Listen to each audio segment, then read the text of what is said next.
Into the war, your army spokesperson Daniel Hagari showed the world a virtual 3D model of an alleged Hamas command and control center which stretched several stories beneath the largest medical facility in Gaza, the Shifa hospital, which you know very well of. Why haven't you shown any proof of such a command center? Again, Yama, this line of questioning really shocks us here in Israel, because we've shown the world media, many journalists have been taken to those tunnels. We've seen those bulletproof doors. We've seen the cells, terror dungeon specifically with network. Shifa Hospital, what you've shown the world are abandoned tunnels and shafts and weapons your forces claim were found inside the hospital. That does not prove that Hamas had a 3-story underground command and control center under the Shifa, a claim Israel has used to justify the attacks on hospitals all over the Gaza Strip. I'm quite disappointed at this line of questioning, and it's not just from you, because we face this unreasonable burden of proof of the horrors of Hamas strategies. We've shown you tunnels. Hamas has never denied they had tunnels under Gaza. That's an open secret. But you're claiming that they had a command center under the biggest hospital in Gaza. You use that as an argument to lay that hospital in ruins, and that's why it's a question the international press has to ask you. Where is this command center under the Shifa hospital? Asking questions is, of course, the right thing to do for any journalist. But we have produced evidence of terror tunnels underneath the hospital.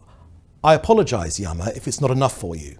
I apologize for the fact that we found RPGs in an intensive care unit.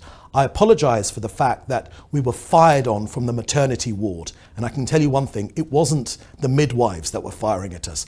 The evidence is clearly there. Journalists have been taken there. There is a terror tunnel network twice the size of the London Underground. You've said it time and again, you find the line of questioning regarding the attacks on the hospitals and questioning these tunnels offensive. I don't find it offensive, I find it ridiculous, to be ridiculous. blunt. For an intelligent person like you, Yama, it's ridiculous. What else do you need to see? You've seen videos. Listen, Hamas admit it. We're fired from there. The terrorists are there. We killed 200 there. The doctors, we move the doctors and the patients out of the way. I don't know. It's a ridiculous line of questioning. I'm not shocked by it. I find it ridiculous. But why don't you open Gaza for international press who can freely move around and check these tunnels for themselves? Because what you've done until now in this war, you've sealed the borders. No journalists, independent journalists, are allowed in to Gaza by your forces and by Egypt. The journalists you're talking about who are allowed in are handpicked by the IDF. They go on so-called embeds, where the IDF forces decide where they go, where they move, where they film, and who they talk to. That's hardly the standard of free press. So, Yama, we have taken in many journalists, critical journalists as well. We have taken in many journalists on guided tours, right. Mr. Mensur, that's different. That's not how free press should operate.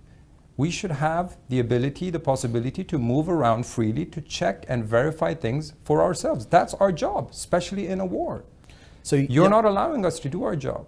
Yama, you've put this accusation to me. Let me give you Israeli government response. It's not an accusation, it's a fact. You do not allow independent journalists access to the Gaza Strip.